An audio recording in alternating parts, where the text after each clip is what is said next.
everyone. I'm Amanda Salas, and this is Fox 11 News in Depth. Hal Eisner has generously let me handle this week, and it's a special show for me because we are celebrating National Cancer Survivor Month. You may recognize me from Good Day LA, bringing you the latest from entertainment and around the community. But today, I'm coming to you as a cancer survivor, and I'll be highlighting the stories, the strength, and the support that all survivors can relate to. For me, it all started 4 years ago. Yep, that's me. On October 13th, 2019, I rang the bell after my last chemo. June is National Cancer Survivors Month, and ironically, I was diagnosed in June 4 years ago. My symptoms for non-Hodgkin's lymphoma included extreme fatigue and itch, weight loss, and a swollen face. I was treated at City of Hope, and my hematologist, Dr. Alex Herrera, is still someone I rely on and would even call a friend. The doctors and nurses at City of Hope gave me healing, comfort, and of course, within the name, hope. The last 4 years have been quite the journey. From cancer to a pandemic, I say I went through a candemic. But I'm still standing here and standing strong, and so are so many of you. Hi, my name is AJ. I'm battling brain cancer for the 3rd time. All I could say is never ever give up. Keep the hope alive. And don't forget, you got this.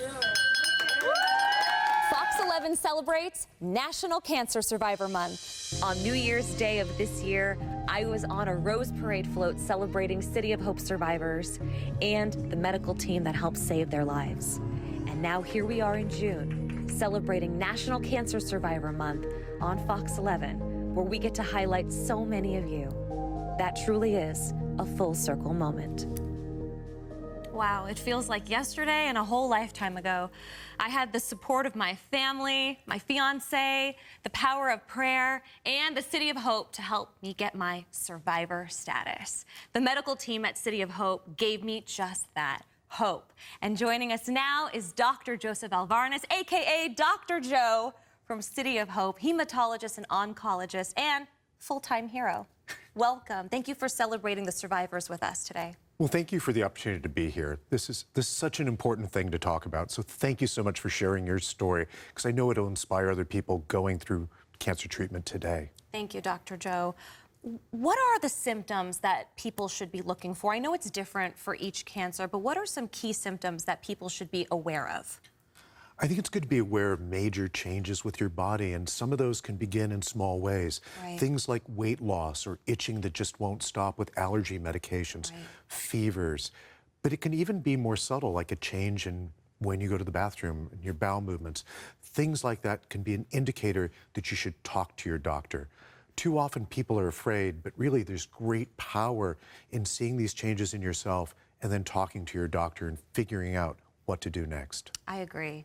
I definitely agree. If it's consistent and persistent, you should definitely call your doctor. Absolutely. You're there at the hospital on the front lines every day. Tell us what advancements you personally are so excited to see and share with your patients. I mean, one of the most powerful things that I've seen working at City of Hope for the last 27 years is that these days we're thinking smarter against cancer. We're looking, for instance, through personalized medicine at people's genes, looking at the kinds of changes within the DNA of their cells that tells us how much treatment to use. Wow. Maybe even to find creative ways of harnessing the power of the immune system through immune treatments and Right. even using pills instead of chemotherapy or radiation therapy to treat someone, even knowing when we don't need to use chemotherapy at all. Wow. So this precision medicine is really changing how we deliver care these days. Absolutely. Wow. I'm just so in awe of what you do every day. I mean, you are part of the reason so many people can call themselves a survivor. So tell me, what is the most rewarding part of your job? The best part of my job is being part of people's story. I mean, this idea of sharing somebody's journey and working together and being there to support each other. I think the best part of what I do is asking people to tell me about themselves and sharing their story, because what we ultimately seek is a restoration to wholeness, getting them back on the path of what it means for them and their family to be them and to be human. Absolutely. At the end of the day, that's what we both are, right? Absolutely. I'm sure we're better having you in our lives, and they're better for having you as well. I'm very fortunate to be part of that. Yeah, and they're very fortunate too. Dr. Joe, thank you so much for being here today and for choosing hope every single day. For more information, you can go to cityofhope.org. Coming up next, we're talking to survivors and a caretaker who know firsthand about what fighting for a second chance at life is all about. But first, here's Arlene, a local survivor from Anaheim, with some inspiring words. One thing I would tell a cancer patient is to never lose hope. Keep fighting, stay determined, and remind yourself who you are and that you can beat this. You can count on me like me and Amanda, we are lymphomies for life, and I'm gonna always cherish that relationship. And I promise you, you're part of our family now. And I'm just sending you all love, peace, and energy to you guys. Have a blessed one. That's my lymphoma, Christian. Welcome back to Fox 11 News In Depth. This week, we're discussing the difficult subject of cancer, but our next guests share a message of hope. Joining me now are Tesha, Milton, and Vanessa.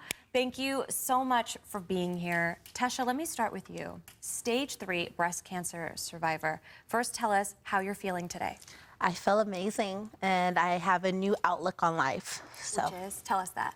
just live my life freely, make sure I get dressed up and be fashionable every day. Yeah. And how many years in remission are you? 3.5 years. Woohoo! I love it. Milton, our other survivor here, 3 oncologists told you that your cancer was incurable, but you refused to let that be the end of your story. What made you keep fighting? Well, I don't know if it's what made me keep fighting, but I just had a really great support network of friends and family who knew about my situation, but wasn't going to take no for an answer, and led me to City of Hope, where, you know, they gave me the opportunity. Why did you feel like you were in good hands when you were in City of Hope? Because when I was in City of Hope, I felt like just a sigh of relief. These are my people. They're going to help me. I mean, to be honest, off the cuff, like when I got first treated at City of Hope, I'm like, this is how rich people go to the hospital. You know what I mean? Like, there's a concierge, you know, when I was getting my chemo treatments. I had my own room, you know, bed, TV. Would you like a snack, Mr. Lou, you know? And that was just a 180 from what I had received prior to that. First class care, definitely. Vanessa, you are our caretaker on the panel, and I know that the 3 of us definitely echo the sentiment of how important caretakers are. Some say it's even harder to watch someone you love go through it than experiencing it yourself. I'm sure there were moments where you would switch places with your young son, Christian, in a heartbeat, right? Most definitely, yeah. I kept saying, I wish it was me. I wish it was me and not him. But he was so positive through the whole entire journey that just kept me going, and we're each other's rock. Yeah. Your firstborn. Firstborn. That's your baby for life, though. Baby for life, yeah. What was the most rewarding part about being a caretaker, but also the most challenging? I think the most rewarding was seeing him ring that bell. Oh, yeah. Just the final, going through his final treatment and seeing him ring that bell, especially because he was the first one in my family to ring the bell. We have a lot of cancer in the family, and he was the first one. And so just praise God, to this day now, 3.5 years later, he's still in remission. Amen. So, yeah, I think that was the most rewarding. Challenging, I think I want to say was seeing him go through all the treatments and everything that came with the treatments, and not able to do anything to make him feel better, to get him healed. That was the hardest for me. Absolutely. Going through all those treatments and seeing him be hurting. Of course, and there's nothing you could do in that moment. Nothing that I can do. I want to ask each of you, what was something that you wish that you knew about cancer before having to go through this? I mean, for me, I wish that I knew that it doesn't end when treatment ends, that the fight continues. So Milton, let's start with you. What was something you wish you knew before your fight? I just wish I knew, like, I back in the green room, we were talking about, like, nobody teaches you what to do. Right. Like, you didn't have a class in school about, like, what to do when you get cancer. But it's really just to have your open network of your support network that's available to you, so that, you know, you understand that this is not, you don't have to work in a vacuum. Yeah. And with survivors now, and working with other cancer in treatment people as well, like we open up and we share our, you know, mutual shared backgrounds on what's going on with us. So yeah, community. Community, exactly. Absolutely. Tesha, for you, what's something that you wish you knew before your fight? That my body would have been altered. I guess I thought that my body was going to be the same, but it's not. Right. So I would have probably tried to prepare differently, maybe. I don't know, but of course. Definitely the alteration of my body. Where did you receive treatment? I received treatment at the Oncology Institute in Torrance, and then radiation at the City of Hope in Burbank. We're all connected in some way, and the word hope keeps standing out. You know, I'm sitting here next to you guys, and I have my port scar right here, which I affectionately named Natalie Portman. I didn't even know what a port scar was. I just asked if you guys named your port. It's okay.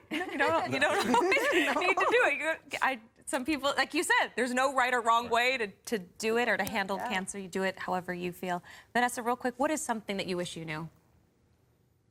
I think I wish I knew that before coming into this. I mean, just the cancer community, it's just so big. It is. It's so big. And the caretakers, like your wife, yes, Helena, who's here. Come on, Elber. You have been married for a year now, but together total for 10 years. Yes. She was by your side. We just got to recognize the caretakers like Vanessa and Helena that are here today. Thank you for taking Thank you for taking care of her. Thank you. Vanessa, words of hope for any caretakers out there? Words of hope. Just take it day by day. This is only temporary. It's not forever, and you'll get through this. You'll get through this with friends, family, having faith in God that He's in control. Amen. Let's all hold hands. Here we go. Thank you so much, our survivors and our caretaker. Thank you for being with us today, Vanessa, Milton, and Tesha. And to all of you watching, we're sending you so much love. Coming up next, blood donations save lives across the nation every day. I take you to the place where I received transfusions that saved my life, and they need your help now more than ever. But first, another cancer survivor testimonial. Hi, Amanda. This is Tina. I've been cancer-free for 1 year. Early detection is key. Also having a great support system. And have a good day, LA.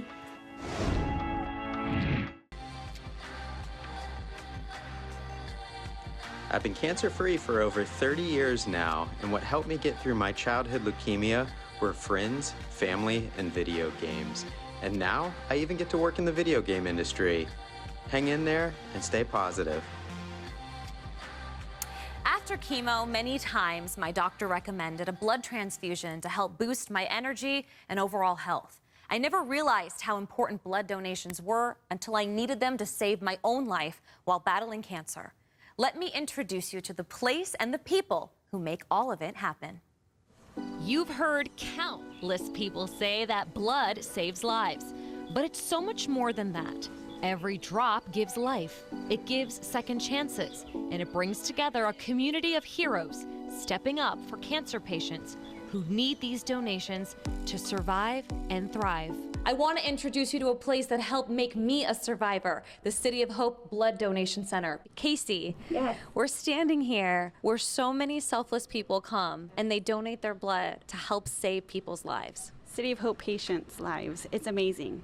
It's an honor to see it every day. Blood cannot be purchased at Costco in bulk. It has to be donated by someone healthy. Casey also discusses how now more than ever, blood banks are in need of donations. It's really difficult for all of us blood banks to collect blood right now. So it's really important more than ever to go to your local blood bank and donate blood, because whatever we don't collect ourselves, we do have to purchase from outside sources. And if those sources don't have blood, it's a problem. Good afternoon. This is the City of Hope's Blood Donor Center. Amanda, I do want to say thank you so much to the Fox 11 viewers. This really helps our donor center. They have been calling and, when you send us shout out. So I just wanted to say thank you so much. It truly touches my heart hearing that our viewers are calling to make appointments to donate blood. These donations helped save me in 2019, and since I am unable to donate blood because I had blood cancer, I will continue to spread the word of its importance. Do you come to this bar often? Because I hear you're one of the regulars around here. Yes, I come here every 2 weeks. I'm here for our patients because I used to work on the floor that took care of patients that needed blood products every day. Someone needs blood products. And so, when they get short here, then our patients suffer. As a survivor, I want to thank you for what you're doing. You've seen firsthand how it's helped. Tell me the physical difference you notice when you see someone who receives blood or platelets. They're usually in dire need, so their counts are incredibly low. They have no energy. They're exhausted often. Anything could kill them. I'm a cancer survivor. Oh. I was here 4 years ago getting chemo. I had no hair. You have a lot to be thankful for, don't you? I have so much to be thankful for, thanks to people like you. You know why I'm here? It's not blood, it's blood platelets. But the good thing for me, I'm one of the lucky ones. I just live down the street. The ones that come from miles and miles around, they're the ones that really should be thanked. Can I give you some snacks?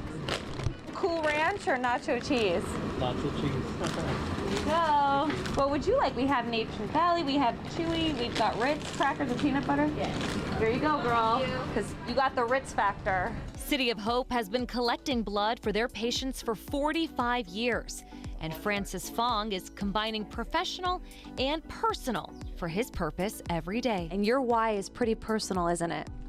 Yes, definitely. My history with City of Hope goes back to 2008 when my own son, at 8 years old, was diagnosed with leukemia. So I have a long history here at City of Hope, and full circle now today I'm a blood drive coordinator, and I go out and meet with patients' families and businesses and set up these blood drives. Coming from the perspective of a caregiver, I don't totally understand what it feels like to be waiting for a blood transfusion. Blood transfusions give our patients time to recover, time to battle another day, and more importantly, time with their families. Look at this smile while going through treatment. Yeah, that's him going home after a blood transfusion. So that's what blood transfusions can do, is help families be together. Blood truly is the gift that keeps on giving. Donors can schedule a donation appointment at idonatebloodforhope.org. Coming up next, a filmmaker joins me to discuss her short film based on her own survival story. But first, another viewer with words of hope. I have had cancer 5 times in 5 years, but I have been cancer-free for 8 years, thank God. And I am blessed, It's rough. It's rough when you're going through it, but you just have to take one day at a time.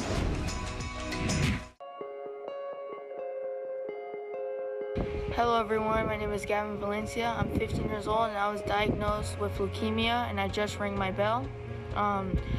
Everyone that's going through a battle, don't give up. You're gonna ring that bell and it's gonna be the best thing that ever happened to you. Just don't give up. He is so right. I love these survivor submissions. Every cancer story is unique, and one filmmaker tapped into her own survivor story for the short film, Great White Lies. If a shark is pulled back by its tail, it drowns. When I was diagnosed, I felt like I was drowning. I couldn't breathe. Great White Lies tells the story of Sophia, who goes to a party for the first time since she was diagnosed with cancer. From script coordinator on Cobra Kai to her own film, joining me now is the writer and director of Great White Lies, and more importantly, a 2-time cancer survivor, Heather Andelsman. Thank you so much for being here. Hi, Amanda. Thank you so much for having me. Of course. You truly are turning your story into one that can be shared with so many through film. Why did you want to make this? I wanted to make this film to specifically bring awareness to an aspect of cancer treatment which I felt was overlooked, which is returning to a normal life after going through treatment. And I realized very quickly after I finished treatment that it doesn't end when treatment ends, and there are a lot of unique issues that especially young adults face when returning to life after cancer treatment. You're so right. What is it about this film that you think other cancer survivors will relate to? I think that other cancer survivors will relate to the isolation and obscurity that I felt when returning to college after going through cancer treatment. And congratulations, your film is getting a lot of buzz. Tell us where it can be seen next. Our film was officially selected for the LA Shorts International Film Festival, which will be happening later in July. That's so exciting. Thank you. We're celebrating National Cancer Survivor Month and your film. This is a big deal. And the importance of representation within the cancer community within this film. So congratulations. Thank you. You also work with an organization called Gift of Life. Tell me about that. Gift of Life is an international bone marrow and stem cell registry, and they are focused on adding diversity to the registry because it's so important that every type of person can find a match. I was fortunate enough to have over 900 matches in the registry, which was pretty unheard of. So I felt it was important to give back and work with them. That's so great. It doesn't stop after treatment. Our job as cancer survivors is to help other people, and that's what you're doing. Yes, and at our screening at LA Shorts, you will be able to visit the table for a Gift of Life and join the registry. And it's a quick swab. It doesn't take a lot of time. It's so easy, and you can potentially save a life, and obviously there's someone out there that is responsible for me being alive today. Absolutely. What would be your advice right now to any cancer survivors watching? I think any cancer survivor watching should just keep in mind that there will hopefully be an end and there is a light at the end of the tunnel. So I would just keep in mind that it will come to an end one day. It's possible, and just keep fighting. Absolutely, keep fighting. And for more information, for you to watch the film, you can check out GreatWhiteLiesFilm.com. Thank you so much, Heather, for being with us. Thank you so much for having me, Amanda. We will be right back. Being a cancer patient or cancer survivor or just someone touched by cancer doesn't have to define you. Your life is so much bigger than cancer. It may be part of you, it may affect you, but your life is worth so much more than cancer. Hey, I'm Stephen Davidson. I was diagnosed with leukemia when I was 10 years old. I am almost 16 now, and my message to anyone fighting cancer is to not give up on you. Keep on fighting. That's right, keep on fighting. I'm Amanda Salas. Thank you for joining us for this special Fox 11 News in Depth. Keep spreading awareness, hope, and inspiration to help more fighters be survivors.